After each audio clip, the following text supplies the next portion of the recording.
Jane Lane, c. 1626 to 9 September 1689, played a heroic role in the escape of Charles II in 1651.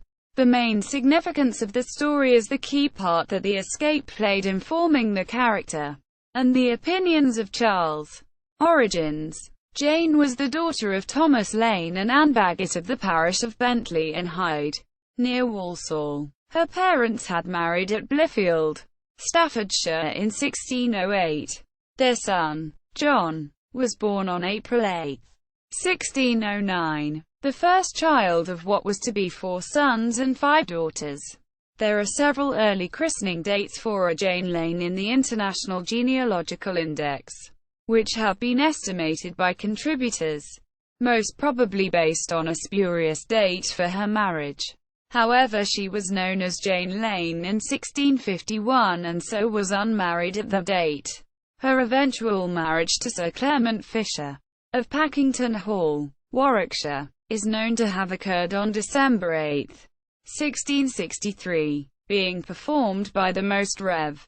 Gilbert Sheldon, Archbishop of Canterbury. Known birth and other dates for Jane Lane's siblings are: Colonel John Lane, born April 8, 1609, Walter Lane, born May 1611, William Lane, baptized August 7, 1625, Richard Lane, youngest son, became a groom of the bedchamber. Withy Lane, married John Petre. Withy is stated in the book Flight of the King. Alan Fea, 1908, Methuen, as being the eldest daughter of the family. Jane Lane, Anne Lane, married Edward Birch. Mary Lane, born 1619, married Edward Nicholas, Esq. Elizabeth Lane, the ride to Bristol with Charles II. After the Battle of Worcester in 1651 in the English Civil War, Charles II escaped and headed north into Shropshire and Staffordshire with several companions, including Lord Derby and Henry. Lord Wilmot, a reward of £1,000 was offered for the capture of the king. It is likely that the king and anyone helping him would have been executed for treason, if caught. The king had a distinctive appearance. Very dark and 6 foot 2 inches tall, 1.88 meters.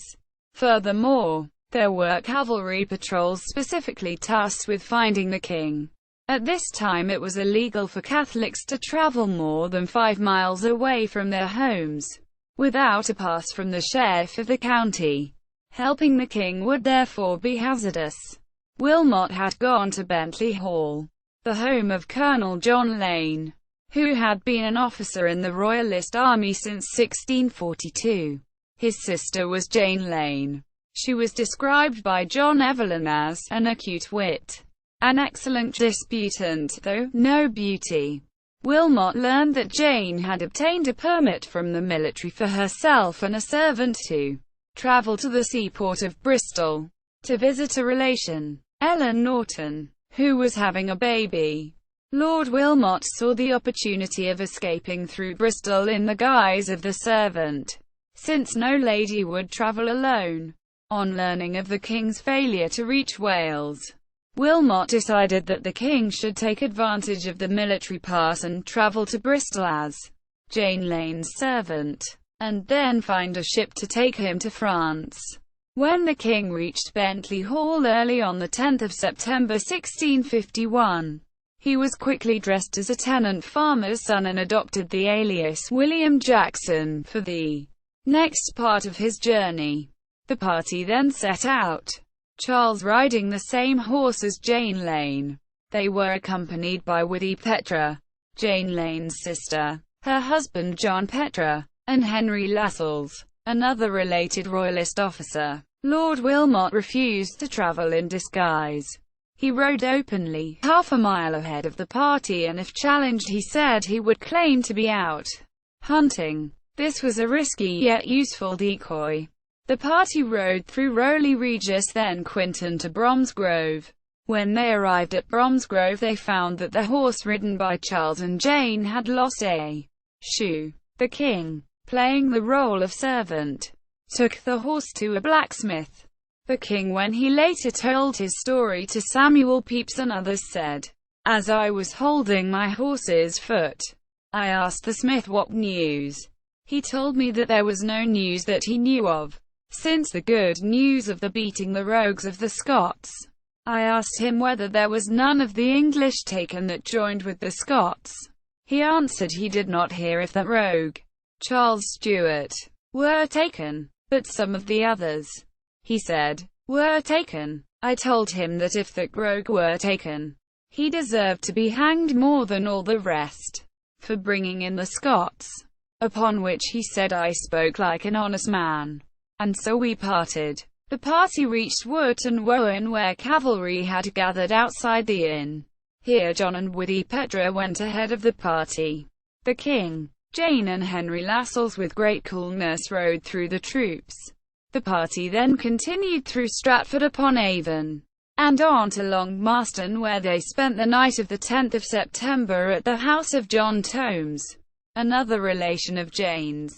On Thursday the 11th of September, they continued through Chipping-Campden and then to Cirencester, where it is claimed they spent the night of the 11th of September at the Crown Inn. The next morning they travelled on to Chipping-Sodbury and then to Bristol. Arriving at Abbotsleigh on the evening of the 12th of September, they stayed at the home of Mr. and Mrs. George Norton, who were also Jane's friends. The Nortons were unaware of the king's identity during his 3-day stay at Abbotsleigh. While staying there, Charles deflected suspicion by asking a servant, who had been in the king's personal guard at the Battle of Worcester, to describe the king's appearance and clothing at the battle. The man looked at Charles and said, "The king was at least 3 fingers taller than you." Quote, Bristol to Trent. Attempts were made to find a ship from Bristol to France, but without success. Charles and Wilmot therefore decided to try the south coast. Ellen Norton had a miscarriage and felt that Jane should stay. Consequently, Jane had to counterfeit a letter apparently calling her back to Bentley so that she could leave with the king. On the morning of the 16th of September, Charles and Jane set out and reached the manor house, Castle Carey. The next day they reached Trent in Dorset. They stayed at Trent House, the home of Colonel Francis Wyndham, another royalist officer. The king spent the next few days hiding at Trent whilst Wyndham and Wilmot attempted to find a ship from Lyme Regis or Weymouth.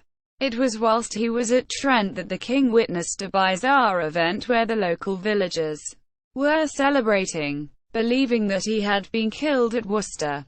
It was also this point that Jane Lane and Lascelles returned home.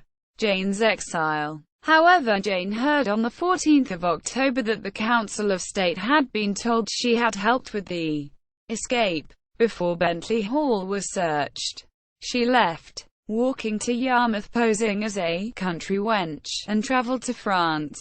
She arrived in Paris in December 1651 and was welcomed by the court in exile. She developed a strong friendship with the king and with Queen Henrietta Maria. The king held her in great esteem, so much so that John Fisher reported a scurrilous rumor had circulated that she was the king's mistress. Even the king's sister, Mary, in a letter from Holland, jokingly referred to Jane as the king's wife.